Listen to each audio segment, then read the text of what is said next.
Bodhisattva of Universal Enlightenment. Then the Bodhisattva of Universal Enlightenment rose from his seat in the midst of the assembly, prostrated himself at the feet of the Buddha, circled the Buddha 3 times to the right, knelt down, joined his palms, and said, "O world-honored one of great compassion! You have with no hesitation explained the faults in practice so that this great assembly of bodhisattvas has gained what it never had before.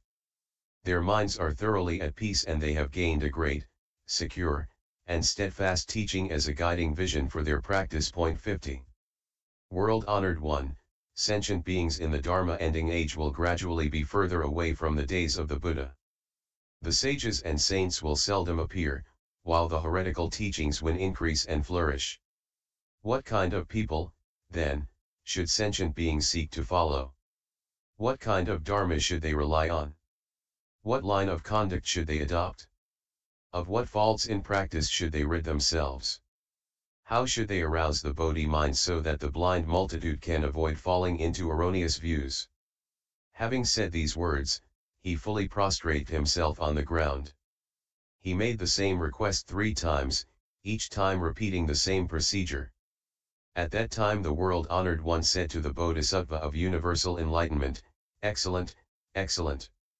Virtuous man, you have asked the Tathagata about such methods of practice which are able to impart to all sentient beings, in the Dharma-ending age, the fearless eye of the path so that they will be able to accomplish the holy path.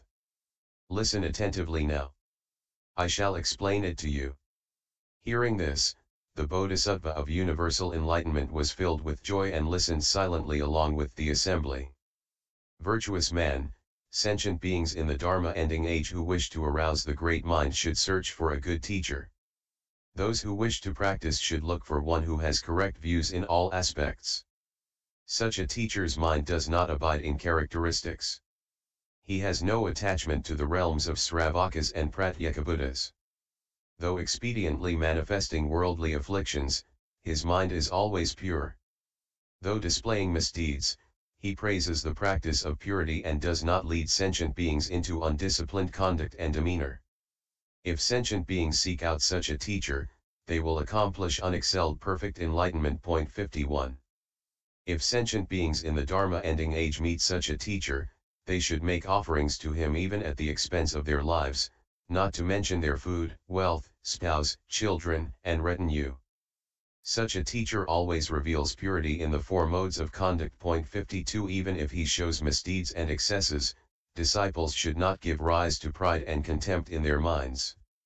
If these disciples do not entertain evil thoughts of their teacher, they will ultimately be able to accomplish correct enlightenment. Their mind flowers will blossom and illumine all pure lands in the 10 directions. Virtuous man, the wondrous Dharma that is actualized by this good teacher should be free from 4 kinds of faults. What are these 4 faults? The first is the fault of contrivance. If a man says, "I exert myself in all kinds of practices based on my intrinsic pure mind in order to seek complete enlightenment," this is a fault, because the nature of complete enlightenment is not attained by contrivance. The second is the fault of allowing things to be as they are. If a man says, "I neither wish to sever birth and death nor seek nirvana," there are no conceptions of samsara and nirvana as truly arising or perishing. "I allow everything to take its course with the various natures of dharmas in my quest for complete enlightenment," this is a fault, because the nature of complete enlightenment does not come about through accepting things as they are. The third is the fault of stopping.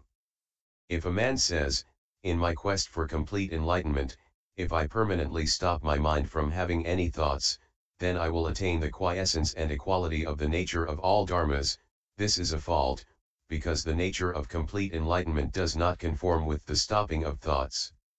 The fourth is the fault of annihilation. If a man says, "In my quest for complete enlightenment, if I permanently annihilate all vexations, then my body and mind, not to mention the illusory realms of sense faculties and dust, will ultimately be emptiness and utter nothingness. Everything will be in the state of eternal quiescence," this is a fault, because the nature of complete enlightenment is not annihilation. One who is free from these 4 faults will know purity. To discern these faults is to have the right discernment. To have other discernments than these is called erroneous discernment. Virtuous man, sentient beings in the Dharma ending age who wish to cultivate themselves should, to the end of their lives, make offerings to virtuous friends and serve good teachers. When a good teacher approaches them, they should sever arrogance and pride. When the teacher leaves them, they should sever hatred and resentment. Be it favorable or adverse condition that a teacher brings to them, they should regard it as empty space. They should fully realize that their own bodies and minds are ultimately identical with all sentient beings, and are the same in essence, without difference. If they practice in this way, they will enter the realm of complete enlightenment. Virtuous man, when sentient beings in the Dharina ending age are unable to accomplish the path, it is due to the seeds of love and hatred toward themselves and others since beginningless time. Thus they are not liberated. If a man regards his foes as he would his parents, without duality, then all faults will be eliminated. Within all dharmas, self, others, love, and hatred will also be eliminated. Virtuous man, sentient beings in their quest for complete enlightenment in the Dharma ending age should give rise to the Bodhi mind, saying, I will lead all sentient beings throughout boundless space into ultimate complete enlightenment. In the realm of complete enlightenment, there is no realizer of enlightenment, and the signs of self, others, and all characteristics are left behind. Giving rise to such a mind, they will not fall into erroneous views. At that time, the world-honored one, wishing to clarify his meaning, proclaimed these gathas. Universal enlightenment, you should know. That sentient beings in the Dharma ending age, who wish to seek a good teacher, should find one with correct views, whose mind is far away from the two vehicles. The Dharma he actualizes should be free from the four faults of contrivance, stopping, allowing things to be as they are, and annihilation. Approached by the teacher, they should not be arrogant and proud. Left by the teacher, they should not be resentful. When witnessing different conditions displayed by the teacher, they should regard them as precious rare occurrences. Like a Buddha appearing in the world, they should break not the rules of discipline and demeanor, and keep the precepts forever pure. Lead all sentient beings into the ultimate complete enlightenment. Be free from the signs of the self, person, sentient beings, and life.